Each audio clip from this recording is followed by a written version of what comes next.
do you do if your guitar nut breaks while you're out on tour and don't have access to your normal tools? Let's check it out.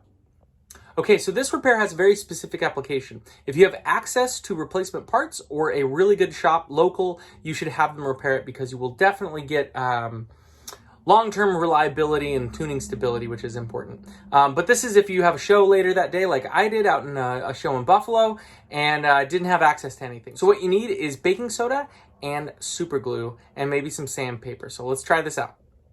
Okay, so today the patient is this Epiphone Masterbuilt. Absolutely beautiful guitar, wonderful setup, except for this right here. You can hear that string, the third string, was cut too low, and now it's hitting on this fret right here. So normally, and what I'm gonna do later is I'm gonna pull this nut, carve a new one. But I just wanted to show you, if you are in an emergency repair, this works pretty well. So this one right here is gonna be cut a little bit too low. So what we're gonna do is we're gonna lift it out.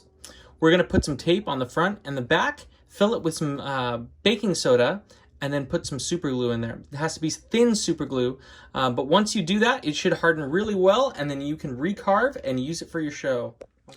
Okay, step one, loosen the strings. Okay, next we're gonna pull the strings off to the side.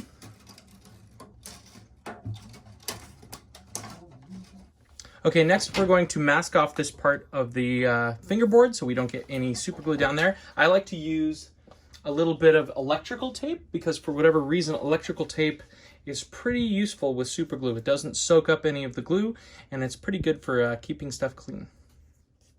So I'm going to use 3 pieces. I'm going to use one piece right here, protect the wood.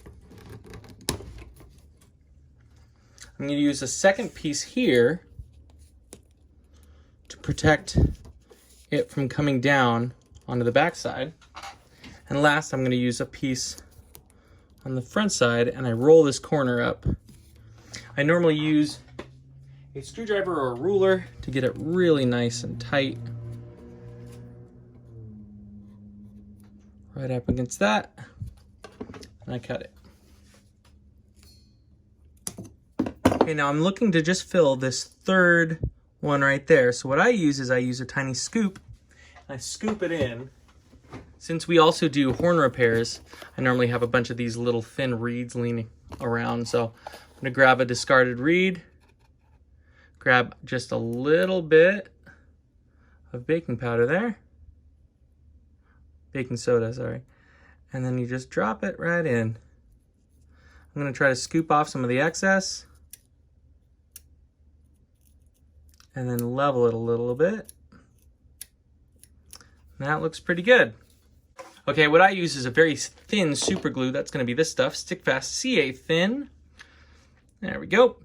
And then I always use these pipettes. These pipettes make precise delivery really useful, and they kind of control the flow so you can get exactly the amount that you want in there. So I put it sideways, get a small bead of super glue, and drop just 1 or 2 slight dots down there.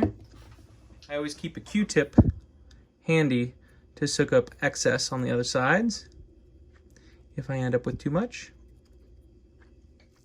Okay, so now I'm gonna let that dry for about a minute or 2. It's probably too much time, but I like to be careful and not pull it off too early so that it drips down on any other parts of the guitar. Okay, it's dried for a minute. Let's pull these off and see how we did. Nice, fingerboard's clear. And you can see, created a little dam built up right there, which is great.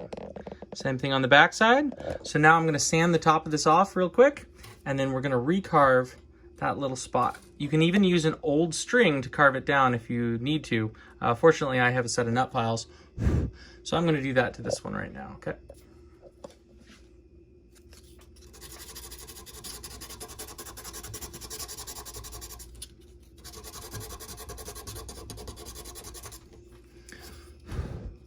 Okay, so now I've got a nut file like this, but you could also find something like this at a hardware store. It's not ideal, but it'll work in an emergency.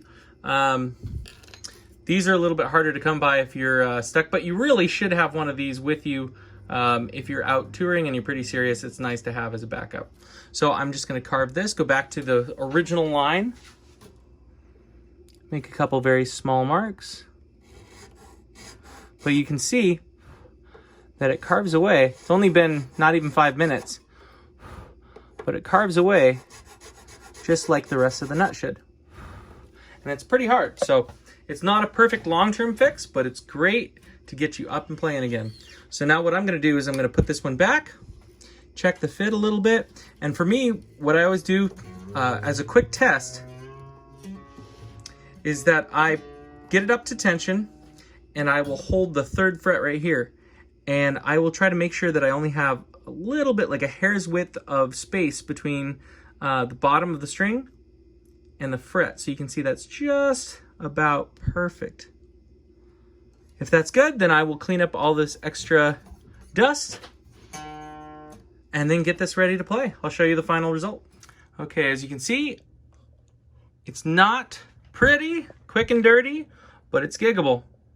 And this is what I did last week to get through some shows out in Buffalo. So hopefully this can help you if you're stuck in a bind and you can't find a guitar shop open or can't find the right replacement piece. This might help you in a pinch. So good luck, and let me know if there's any other crazy repair videos, especially like gig-worthy stuff while you're out on tour that you'd like to see. Okay, let me know if you have any other requests for repairs down in the comments, and hit subscribe so I can keep making these videos, and we'll see you soon. Thanks.